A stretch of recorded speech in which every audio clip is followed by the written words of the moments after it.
আজকে আমরা ইঞ্জিনিয়ারিং ড্রয়িংয়ের মধ্যে একটি লিভার ড্রয়িং করব। এই যে ফিগারটা দেখছো তোমরা, এই ফিগারটা আজকে আমরা ড্রয়িং করব। তাহলে শুরু করা যাক। সবার আগে আমরা সেন্টার লাইন ড্র করব। ছবিতে দেখো একটা সেন্টার লাইন দেওয়া রয়েছে, নিচে একটা সার্কেল রয়েছে, বৃত্ত রয়েছে, উপরে দুটো বৃত্ত রয়েছে, একটা ছোট বৃত্ত, একটা বড় বৃত্ত। দুটো ছোট বৃত্তের মাঝখানের যে দূরত্ব হচ্ছে 140.5 মিলিমিটার। বাঁ দিকের ছোট বৃত্ত এবং ডান দিকের ছোট বৃত্ত, এই দুটোর মাঝখানের দূরত্ব হচ্ছে 140.5 মিলিমিটার। এবং ডান দিকে যে সেন্টার রয়েছে বৃত্তের, সেখান থেকে বাঁ দিকের যে বড় বৃত্ত রয়েছে তার দূরত্ব হচ্ছে 75 মিলিমিটার। সেটা অঙ্কন করে নিলাম। এবং অনুভূমিক যে সেন্টার লাইন রয়েছে সেখান থেকে 44 মিলিমিটার নিচে বাঁ দিকে ছোট বৃত্ত রয়েছে। এরপর আমরা বৃত্তগুলো অঙ্কন করে নিই। যত যত মাপ দেওয়া রয়েছে সেই বৃত্ত আমরা অঙ্কন করে নিলাম।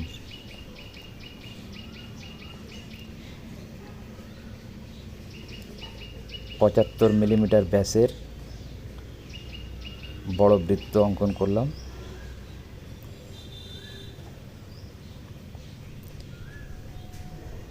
এরপরে 19-এর ব্যাসার্ধ নিয়ে একটা বৃত্তচাপ অঙ্কন করব।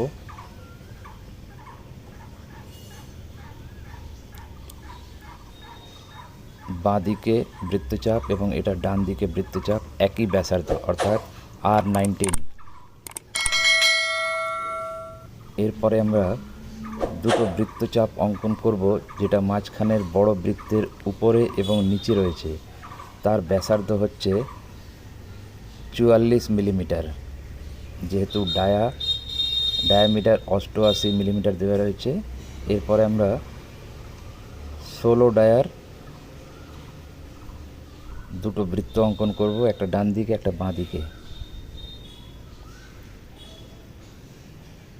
এটা হচ্ছে 16 মিলিমিটার ব্যাসের ছোট বৃত্ত, বাঁ দিকে এটা ডান দিকে।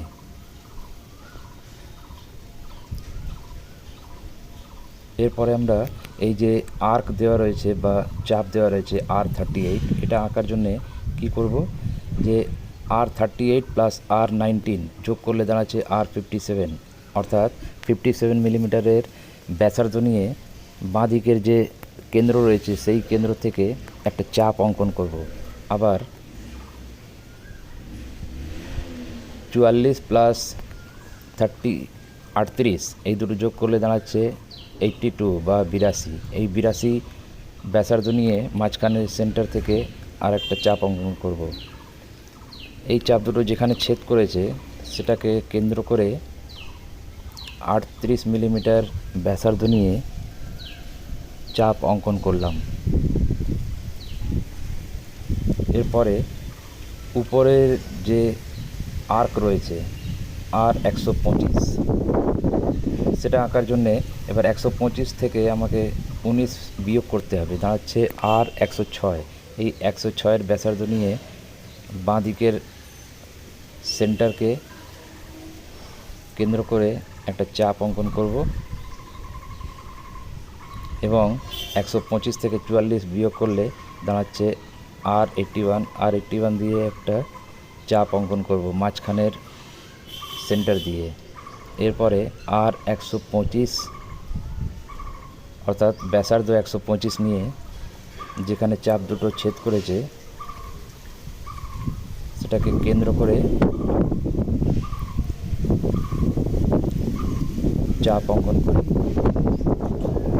তাহলে রেডিয়াস 125 হয়ে গেল।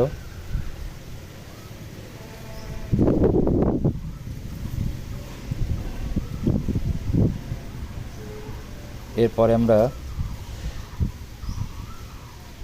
সেন্টার লাইনের উপরে একটা উল্লম্ব বা পারপেন্ডিকুলার লাইন ড্র করব সেট স্কোয়ারের সাহায্যে।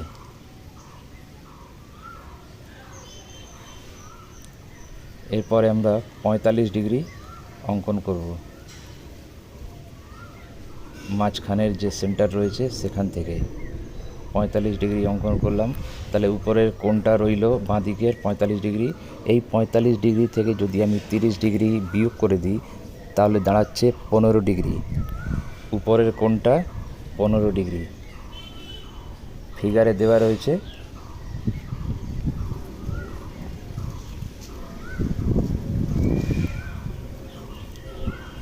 এই 15 ডিগ্রি লাইন আমি পুরো বৃত্ত পর্যন্ত স্পর্শ করে নিয়ে যাব।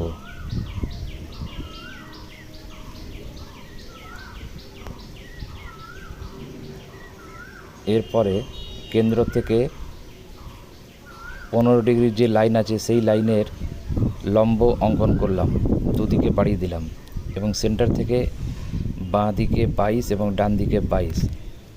যেহেতু সুষম ষড়ভুজের দুই বাহুর মাঝখানের দূরত্ব হচ্ছে 44 মিলিমিটার, সেই জন্যে কেন্দ্র থেকে বাঁ দিকে 22 এবং ডান দিকে 22। এবার এই যে দুটো বিন্দু পেলাম সেই দুটো বিন্দু দিয়ে 15 ডিগ্রির যে লাইন রয়েছে সেই লাইনের সমান্তরাল অঙ্কন করলাম। এটা হয়ে গেল সুষম ষড়ভুজের দুই বাহুর মাঝখানের দূরত্ব। এরপরে আমরা 60 ডিগ্রি অঙ্কন করব, যেটা কেন্দ্র দিয়ে যাবে। অর্থাৎ সমান্তরাল লাইন যে দুটো অঙ্কন করেছি 60 ডিগ্রি করে এখানে একটা দাগ দেব, উপরে একটা দাগ আর বাঁ দিকের নিচে একটা দাগ। তারপরে আবার ঘুরিয়ে সেট স্কোয়ার ঘুরিয়ে আবার 60 ডিগ্রি করে বাঁ দিকের যে সমান্তরাল লাইন রয়েছে ওখানে একটা দাগ দেব। তাহলে এটা আমি পেয়ে গেলাম সুষম ষড়ভুজের একটি বাহুর দৈর্ঘ্য। এই দৈর্ঘ্যের মাপ নিয়ে পেন্সিল কম্পাসের সাহায্যে সুষম ষড়ভুজের বাহুর দৈর্ঘ্যগুলো কেটে নিলাম।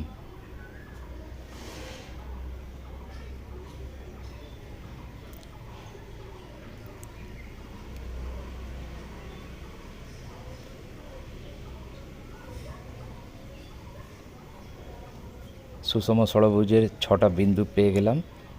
এরপরে মোটা পেন্সিল দিয়ে একটু ডার্ক করে দিলাম।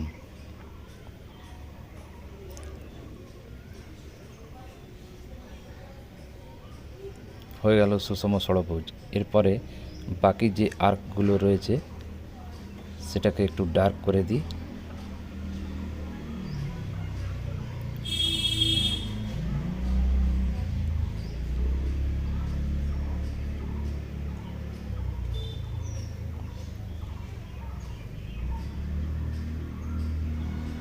এরপরে স্পর্শক অঙ্কন করলাম। এটা হচ্ছে উপরের স্পর্শক, এটা হচ্ছে নিচের স্পর্শক।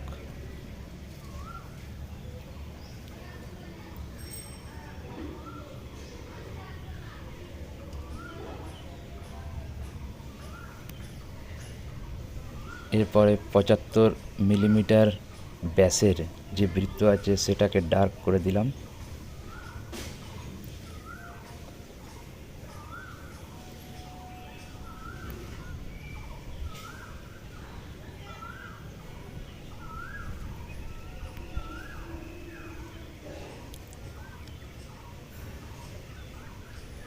এরপরে 19 মিলিমিটারের যে আর্ক রয়েছে সেটা ডার্ক করলাম ডান দিকে এবং বাঁ দিকে।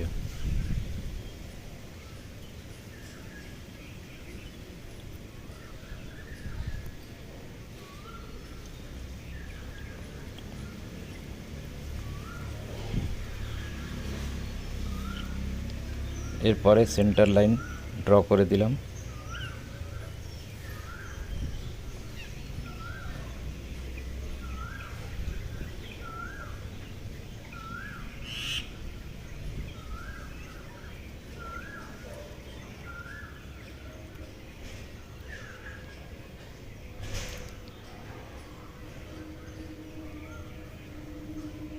Centre line complete.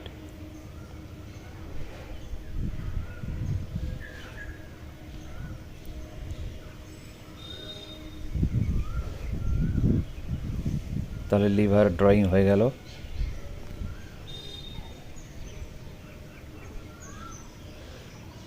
ভিডিওটি কেমন লাগলো অবশ্যই কমেন্ট করে জানাবেন এবং একটি সাবস্ক্রাইব করে দেবেন এবং লাইক করে দেবেন।